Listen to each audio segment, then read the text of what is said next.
Hello friends, आज हम एक और एग्जांपल सॉल्व करेंगे कैश बजट का। Page number 408, sum number 15। From the following information prepare cash budget for company for March month to May 2012। It means आपको 3 months का budget prepare करना है, उसकी इन्फॉर्मेशन है आपके पास। तो फर्स्ट इन्फॉर्मेशन क्या है? Cash and bank balance on 1 March 2012, amount of rupees 60,000 rupees, rate of gross profit on cost is 50%। तो कॉस्ट पे आपको प्रॉफिट कैलकुलेशन करना है, वो कितना है 50%। तो आपको सेल्स की अमाउंट मिल जाएगी। इन्फॉर्मेशन नंबर 3, 5 मंथ्स की आपको इन्फॉर्मेशन दी है, परचेस दिया है, ओपनिंग स्टॉक आपके पास है और ओवरहेड आपके पास है, लेकिन आपके पास सेल्स नहीं है, तो आपको फाइंड आउट करना है। Number 4, 60% of purchase and sales are on credit terms। It means 40% amount है, वो क्या है? कैश सेल्स और cash purchase. The rate of cash discount for both cash purchase and cash sales is 5%। तो आपको discount कितना करना है कैश परचेज और कैश सेल्स में?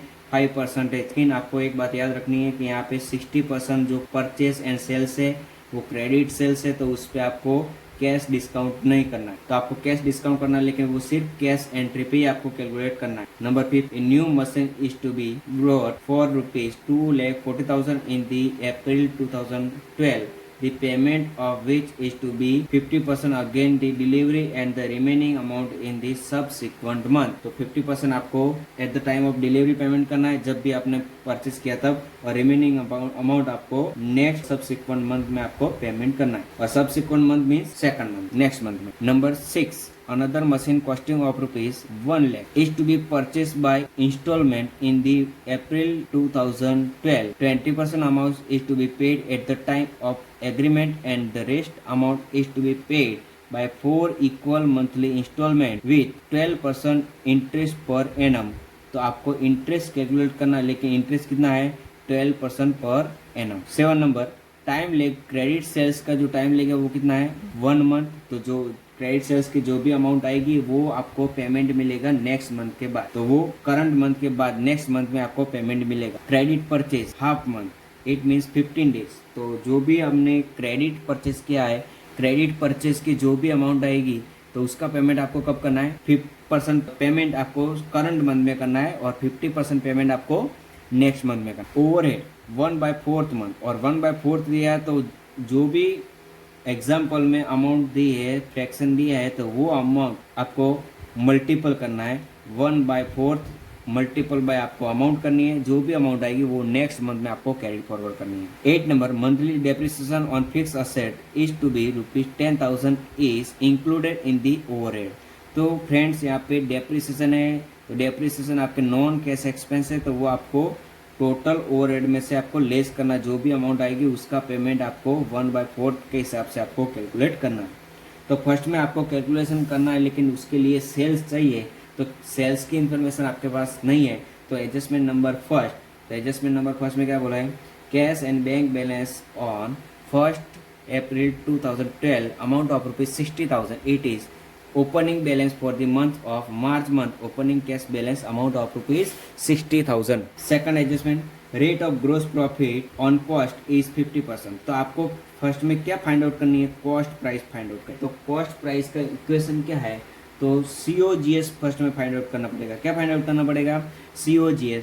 तो COGS is equal to open stock plus purchase expense minus closing stock. तो इधर आपके पास COGS नहीं है, लेकिन वो आपको फाइंड आउट करना है, क्योंकि आपके पास परसेंटेज ऑन कॉस्ट प्राइस और प्रॉफिट का परसेंटेज है, तो आपको COGS फाइंड आउट करना। COGS आपको फाइंड आउट करना है, तो फेब्रुआरी मंथ में COGS is equal to open stock. February month में ओपन स्टॉक कितना है? 20,000 और 20,000 प्लस परचेज कितना है?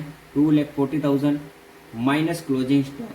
तो मार्च मंथ का जो ओपन स्टॉक होगा वो फेब्रुआरी मंथ का क्या आएगा? Closing stock amount of rupees 30,000, वो आपको लेस करना है, तो COGS आपको मिल जाएगा 2 लाख।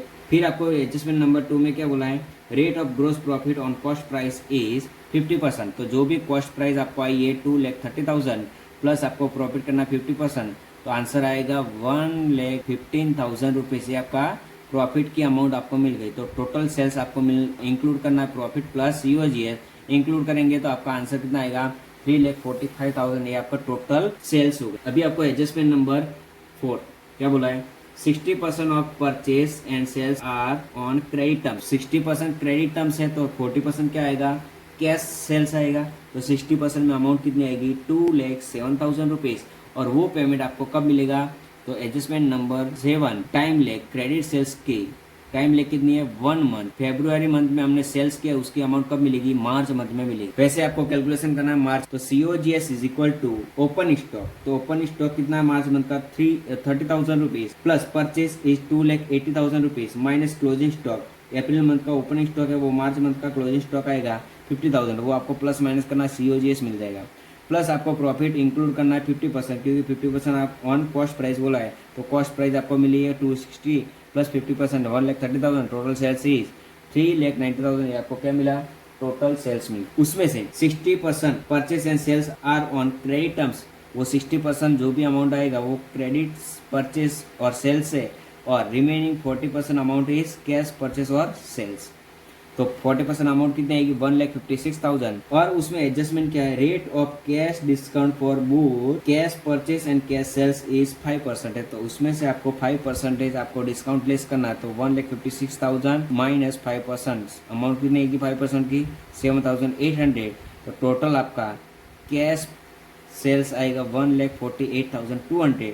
तो वो आपका कैश सेल्स हो गया for the month of March. और मार्च मंथ में हमें लिखना। फिर अप्रैल मंथ में कितनी अमाउंट मिलेगी, 2,34,000 रुपीज वो मंथ ऑफ अप्रैल में आपको रिसीव्ड होगी। फिर आपको कैलकुलेशन करना है अप्रैल मंथ का। तो अप्रैल मंथ में ओपनिंग स्टॉक कितना है 50,000 प्लस परचेस कितना है 3,20,000 माइनस क्लोजिंग स्टॉक।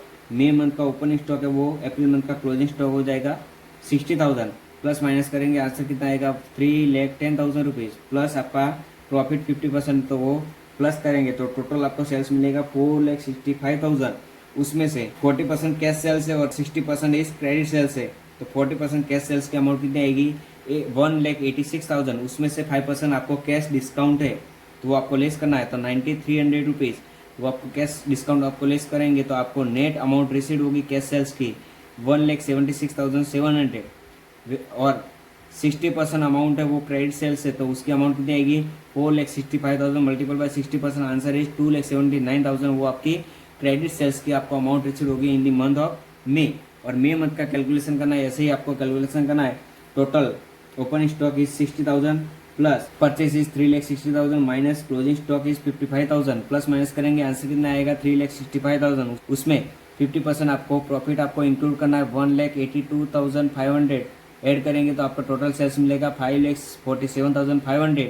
उसमें से 40% कैश सेल्स है, तो वो आपको कैलकुलेशन करना है। तो टोटल अमाउंट कितनी आएगी 2,19,000। उसमें से आपको 5% कैश डिस्काउंट आपको लेस करना है 10,950 रुपये, प्लस माइनस करेंगे आंसर कितना आएगा 2,08,050 रुपीज़। ये आपका कैश सेल्स हो गया। और ये कैलकुलेशन करने की कोई ज़रूरत नहीं, क्योंकि वो पेमेंट आपको कब मिलेगा, जून मंथ में आपको पेमेंट मिलेगा, तो वो आपको कैलकुलेशन करने की ज़रूरत नहीं है। तो यहाँ पे आपको friends calculation of sales complete हो गया है। तो कैलकुलेशन ऑफ सेल्स की अमाउंट आपको मिली है, तो क्रेडिट सेल्स और कैश सेल्स दोनों की अमाउंट आपको मिल गई है। तो मार्च मंथ की कैश सेल्स की अमाउंट आपको मिली है 1,48,200। तो इधर लिखना है आपको 1,48,200। अप्रैल मंथ में कैश सेल्स आपको मिला है 1,76,700, तो वो आपको अप्रैल मंथ में लिखना है। और फिर आपको मई मंथ का टोटल सेल्स से आपको कैश सेल्स मिला है 2,08,050 रुपीज़, तो वो आपको 2,08,050 रुपीज़ आपको मई मंथ में लिखना है। फिर आपको क्रेडिट सेल्स में जो भी अमाउंट आएगी है, तो मार्च मंथ में आएगी 2,07,000, अप्रैल में आएगी 2,34,000 और 2,79,000 आपको क्रेडिट सेल्स की अमाउंट मिलेगी। तो फर्स्ट एडजस्टमेंट कंप्लीट हुआ, सेकंड हुआ, थर्ड में इंफॉर्मेशन है, फोर्थ नंबर में अभी आपको क्या करना है, परचेस का कैलकुलेशन करना है, कैलकुलेशन ऑफ परचेस। तो परचेस का कैलकुलेशन करना है, लेकिन उसके लिए आपके पास परचेस तो है, लेकिन आपके पास कैश परचेस क्रेडिट परचेस की कैलकुलेशन की रिक्वायरमेंट है। तो फर्स्ट में आपको कहाँ से कैलकुलेशन करना है, तो आपको टाइम पीरियड कितना है 1/2 मंथ, इट मीन्स 15 डेज का आपको बिफोर कैलकुलेशन की रिक्वायरमेंट है। तो आपको मार्च मंथ का बजट प्रिपेयर करना है, तो उसके लिए फरवरी मंथ का आपको परचेस का कैलकुलेशन चाहिए। तो फरवरी मंथ में आपको टोटल परचेस कितना किया 2,40,000। उसमें से 40% आपका क्रेडिट परचेस आपका आ गया 96,000 और 60% आपका अमाउंट आएगी 1,44,000।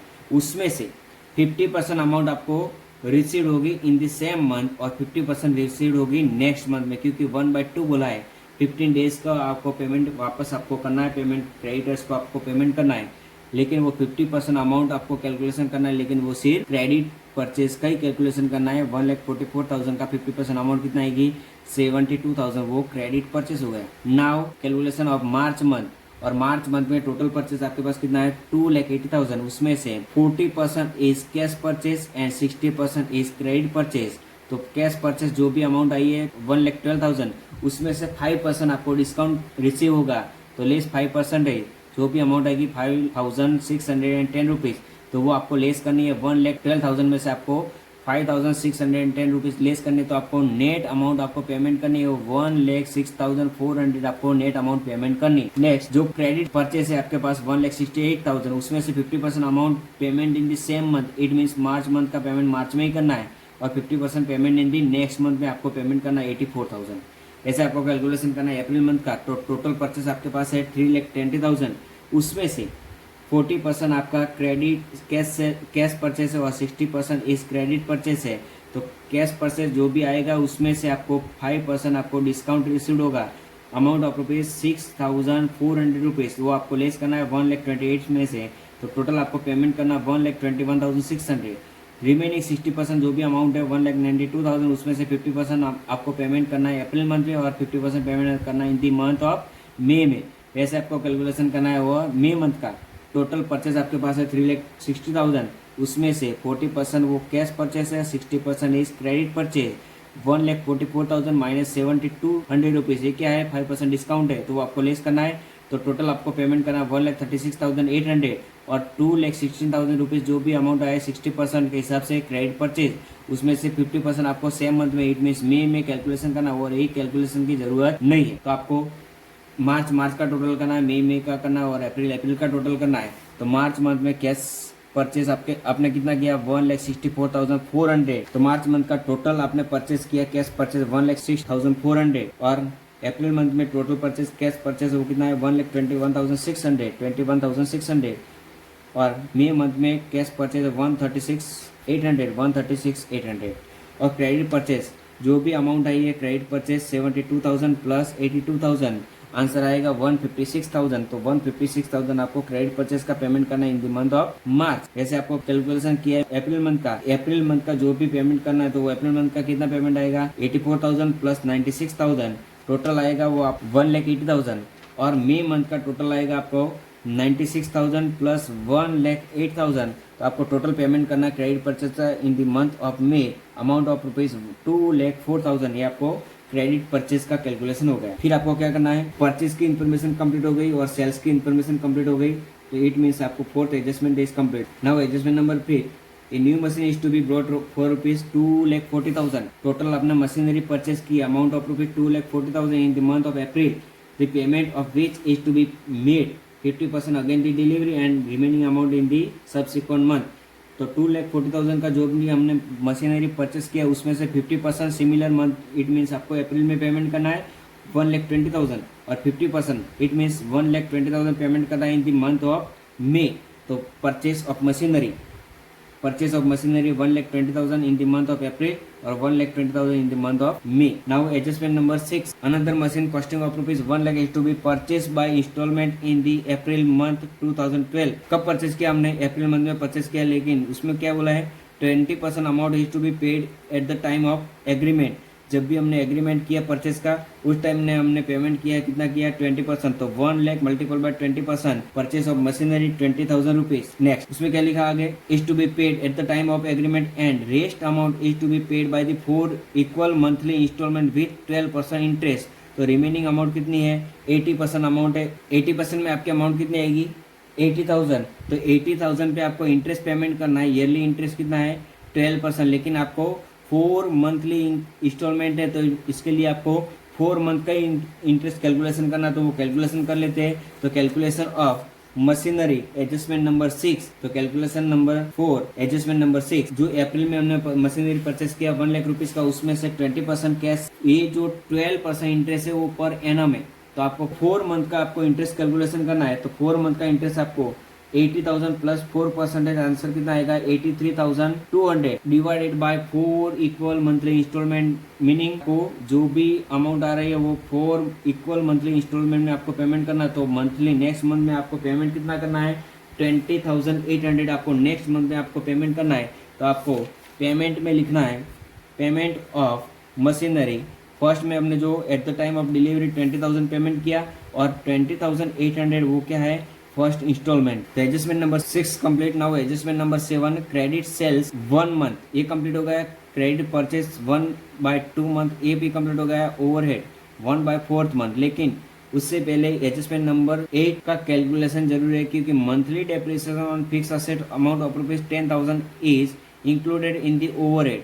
तो वो नॉन कैश एक्सपेंस है, तो वो आपको ओवरहेड में से आपको लेस करना है। एवरी मंथ में जो भी अमाउंट है उसमें से आपको 10,000 लेस करना, जो भी अमाउंट आएगी वो आपको पेमेंट करना है। लेकिन उसमें एडजस्टमेंट नंबर 7 है कि वो अमाउंट 1/4 आपको नेक्स्ट मंथ में करना। तो उसका कैलकुलेशन है आपके पास। Note number 5 calculation of overhead.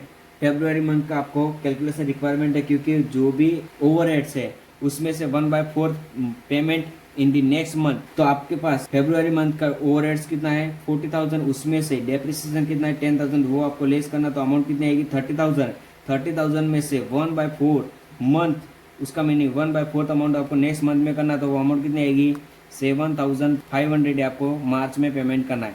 और मार्च का कैलकुलेशन में टोटल ओवरहेड कितना है 50,000, उसमें से 10,000 आपको लेस करना है डेप्रिसिएशन का। तो नेट अमाउंट कितनी आएगी 40,000। और 40,000 में से 3/4 अमाउंट आपको सेम मंथ में करना है 30,000, और 1/4 अमाउंट आपको नेक्स्ट मंथ में करना है अप्रैल मंथ में। वैसे आपको कैलकुलेशन करना है अप्रैल मंथ का। तो अप्रैल मंथ में टोटल 60,000, उसमें से डेप्रिसिएशन आपको लेस करना है। डेप्रिसिएशन कितना आएगा 10,000 लेस करेंगे तो आपको नेट अमाउंट मिलेगी वो 50,000। 50,000 में से 3/4 अमाउंट, क्या 3/4 अमाउंट आपको सिमिलर मंथ में करना, और 1/4 अमाउंट आपको नेक्स्ट मंथ में करना 12,500। और नेक्स्ट मंथ लास्ट मंथ मई मंथ का टोटल एक्सपेंस कितना है 70,000, उसमें से डेप्रिसिएशन आपको लेस करना है। तो टोटल आपको नेट पेमेंट नेट ओवरहेड कितना आएगा 60,000, उसमें से 3/4 पेमेंट आपको सेम मंथ में करना है और 1/4 आपको नेक्स्ट मंथ में करना। तो वो कैलकुलेशन की जरूरत नहीं है, वो क्या पेमेंट जून में जाएगा, तो वो आपको कैलकुलेशन नहीं करना। तो आपको क्या करना है अभी मार्च का टोटल करना 30,000 प्लस 7,500। तो आंसर कितना आएगा 37,500। तो वो आपका पेमेंट है overheads, payment of overheads 37,500। Next month में कितना आएगा 10,000 प्लस 37,500। तो आंसर कितना आएगा 47,500। नेक्स्ट मंथ में कितना आएगा मई मंथ में 45,000 प्लस 12,500। तो आंसर आएगा 57,500। ये आपका total payment of the overhead हो गया। तो ये सब एडजस्टमेंट कंप्लीट हो गया। अभी आपको क्या करना है 1 बाय 1 मंथ की आपको क्लोजिंग बैलेंस फाइंड आउट करनी है। तो फर्स्ट में आपके पास ओपनिंग बैलेंस है, उसमें आपको रिसिप्ट है वो आपको प्लस करनी है। तो टोटल आपको रिसिप्ट मिलेगी 4,15,200 रुपीज़। उसमें से जो पेमेंट किया है वो अमाउंट कितनी है, उसका टोटल कितना आएगा 2,99,900। तो वो आपको पेमेंट आपको लेस करना है। रिसिप्ट में से आपको टोटल पेमेंट आपको लेस करना, तो आपको क्लोजिंग बैलेंस मिलेगी A minus B amount of rupees 1,15,300। और 1,15,300 is closing balance of the March month. It is a opening balance of April month 1,15,300। फिर आपको रिसिप्ट का टोटल करना है। तो टोटल अमाउंट कितनी आएगी ये आपको ऐड करना है। तो उसके बाद अमाउंट कितनी आएगी 5,26,000। उसमें से आपको आपने जो पेमेंट किया उसका टोटल आएगा वो 4,89,100। तो उसमें से आपको ये पेमेंट आपको लेस करना। तो टोटल आपको क्लोजिंग बैलेंस मिलेगी 36,900। वो 36,900 वो क्या हो गई मई मंथ की ओपनिंग बैलेंस है। तो वो आपको रिसिप्ट में प्लस करनी है। तो टोटल रिसिप्ट कितनी होगी 5,23,950। उसमें से आपको पेमेंट की अमाउंट है वो कितनी है 5,39,100। तो इधर आपको जो बैलेंस मिलेगी वो नेगेटिव बैलेंस है। तो वो आपको क्लोजिंग कैश बैलेंस हो गई। क्या हो गई क्लोजिंग कैश बैलेंस और बैंक ओवरड्राफ्ट। कितना मिला बैंक ओवरड्राफ्ट 15,150 रुपीज़। ये आपका क्लोजिंग बैंक ओवरड्राफ्ट हो गया। अगर ये वीडियो अच्छा लगा तो वीडियो को लाइक करें और वीडियो को शेयर करें और चैनल को सब्सक्राइब करें। Thank you.